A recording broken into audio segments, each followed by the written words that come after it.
আজকে এনসিপি সাভারে তাদের সাথে যে কাণ্ড ঘটেছে এনসিপির সাথে, এটা একটা পরিকল্পিত নাটক। আমি আপনাদেরকে কিছু তথ্য দিব, উপাত্ত দিব, আপনারা একটু মিলিয়ে দেখার চেষ্টা করবেন। 6টার সময় প্রোগ্রাম হওয়ার কথা, তারা কেন দেরি করলেন, কেন রাত 10টায় নিয়ে গেলেন, কেন যখনই কারেন্ট ছিল না ঠিক তখনই কেন তারা সমাবেশ শুরু করলেন, তখনই কেন স্টেজে উঠলেন। প্রত্যেকটা জিনিস যখন আপনি মেলাবেন, উত্তর আপনারা নিজেরাই পেয়ে যাবেন। হসপিটালে কিছু আহত ব্যক্তিকে ভর্তি করানো হয়েছে এবং তাদের পায়ে ব্যান্ডেজ, হাতে ব্যান্ডেজ দেখা গিয়েছে।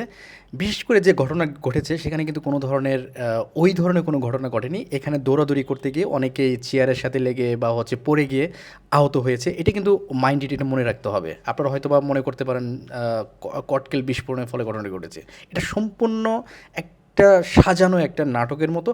নাহিদ বারবার বলছিলেন বা সার্জিস বারবার স্লোগান দিচ্ছিলেন, তারেক রহমান জবাব দে।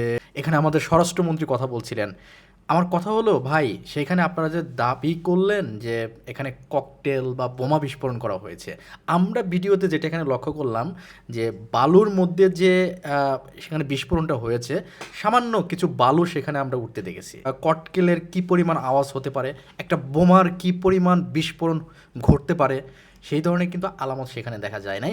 এবং সেইখানে যেসব সাংবাদিক ছিলেন, আমাদের কাছের পরিচিত কিছু ভাই বন্ধু ছিলেন, তাদের কাছে আমরা যতটুকু জানতে পেরেছি, তাদের কানেও ঠিক মতো সেই আওয়াজটি যায় নাই। তারা ওই ঘটনাস্থলে ছিলেন এবং আশপাশে যেসব দোকান ছিলেন বা এলাকার স্থানীয় লোকজন ছিলেন, তারাও বুঝতে পারে নাই যে এইখানে কোনো ধরনের ককটেল বা বোমা বিস্ফোরণ করা হয়েছে। কিন্তু তারা সরাসরি এই দায়টি সরকারের উপর দেওয়ার চেষ্টা করলেন, প্রধানমন্ত্রীর উপর দেওয়ার চেষ্টা করলেন, স্বরাষ্ট্রমন্ত্রীর উপর দেওয়ার চেষ্টা করলেন। আপনাদের কি মিটফোর্ডের ঘটনার কথা মনে আছে? সেখানে একটা ঘটনা ঘটেছিল, সাথে সাথে তারা কোনো ধরনের ইনভেস্টিগেশন না করে বিএনপির ঘাড়ে দায় চাপিয়ে দিলেন। আমরা পরে কি দেখেছিলাম যে এনসিপির একজন নেতা সেই ঘটনার সাথে জড়িত। এখানে আরেকটি প্রশ্ন রাখতে চাই ভাই, এখানে যদি শত্রুপক্ষ, বিরোধী পক্ষ, আওয়ামী লীগ বা অন্য কোনো গোষ্ঠী এনসিপিকে টার্গেট করে, ভাই সেখানে কি সামান্য সামান্য একটা কটকেল বিস্ফোরণ করবে? অনেকেই বলছে সেটা কটকেলও না ভাই, কটকেল বিস্ফোরণ করলে সেখানে কটকেলের আস্তরণ থাকবে, বৈশিষ্ট্য বোঝা যাবে। একটা বাজি ফোটানোর মতো যেরকম একটা অবস্থা, আপনারা কি ছোট সময়ে বাজি ফোটান নাই? একটা বাজি ফোটানোর মতো একটা অবস্থা, সেটাকে তারা কটকেল বোমা বিস্ফোরণের পর্যায়ে নিয়ে গেছে।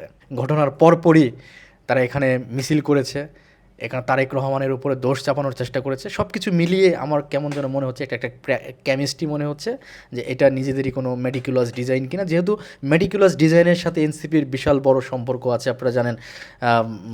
মাহফুজ মেডিকুলাস ডিজাইনের একজন নেতা, তাদেরই সরকারের প্রধান, অন্তর্বর্তীকালীন সরকারের ডক্টর ইউনূস পরিচয় করে দিয়েছিলেন। তো মেডিকুলাস ডিজাইনগুলো তারা একটু ভালো জানে।